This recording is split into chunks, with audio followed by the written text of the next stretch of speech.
Pasca putusan peninjauan kembali Mahkamah Agung yang memenangkan pemerintah, Pusat Pengelolaan Kompleks Gelanggang Olahraga Bung Karno atau PPK GBK meminta PT Indobuildco selaku pengelola Hotel Sultan segera mengosongkan lahan. Namun hingga Rabu 4 Oktober 2023 sore, pengosongan hotel yang berada di kawasan GBK tersebut belum berhasil. Pengosongan lahan sedianya dilakukan menyusul rencana pemerintah menjadikan kawasan tersebut terintegrasi dan modern. Senapas dengan visi dan misi PPK GBK, kawasan GBK juga direncanakan berstandar internasional, terkemuka di dunia serta bermanfaat dari sisi lingkungan, sosial, ekonomi, dan budaya. Adapun rencana pengosongan lahan Hotel Sultan sebelumnya sempat diwarnai polemik saling klaim antara Direktur Utama PT Indobuildco Pontjo Sutowo dan pemerintah. Pontjo yang kalah di pengadilan pantang menyerah. Ia terus berupaya melawan negara agar tetap bisa mengelola hotel di kawasan Gelora Bung Karno itu. Kuasa hukum Indobuildco Hamdan Zulfa di Hotel Sultan Rabu 4 Oktober 2023 sore mengatakan pengelola Hotel Sultan masih enggan menuruti permintaan pemerintah karena menganggap lahan tersebut masih dalam proses sengketa. Menurut Hamdan, belum ada ketetapan pengadilan untuk mengosongkan hotel tersebut.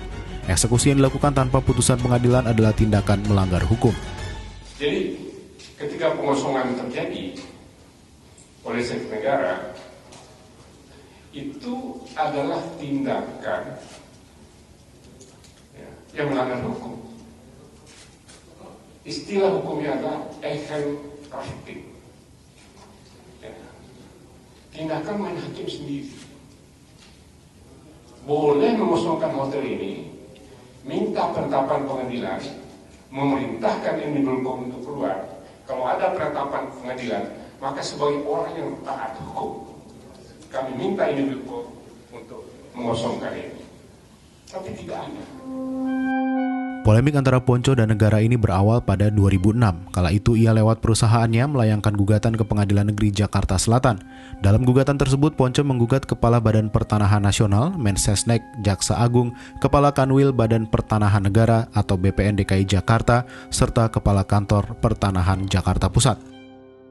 Merujuk salinan putusan gugatan tersebut, perkara dimulai tahun 1971 silam saat PT Indobuildco diberi tugas oleh Gubernur DKI Jakarta kala itu, Ali Sadikin, untuk membangun gedung konferensi bertaraf internasional dengan segala kelengkapannya.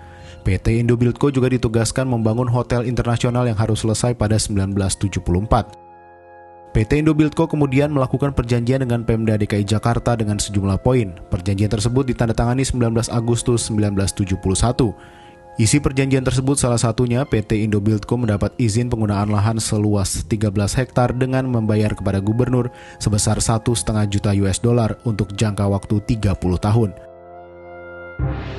Waktu berlalu, pada 3 Agustus 1972 terbit Surat Keputusan Menteri Dalam Negeri Nomor 181-HGB-DA-72 yang ditandatangani oleh Direktur Jenderal Agraria atas nama Menteri Dalam Negeri tentang pemberian hak guna bangunan kepada perusahaan Pontjo untuk jangka waktu 30 tahun.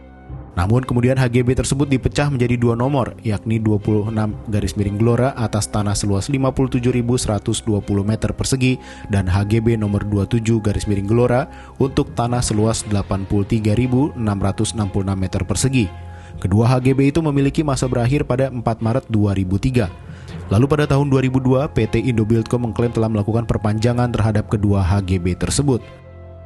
Perpanjangan tersebut diklaim telah disetujui selama 20 tahun berdasarkan surat keputusan Kepala Kanwil BPN DKI Jakarta.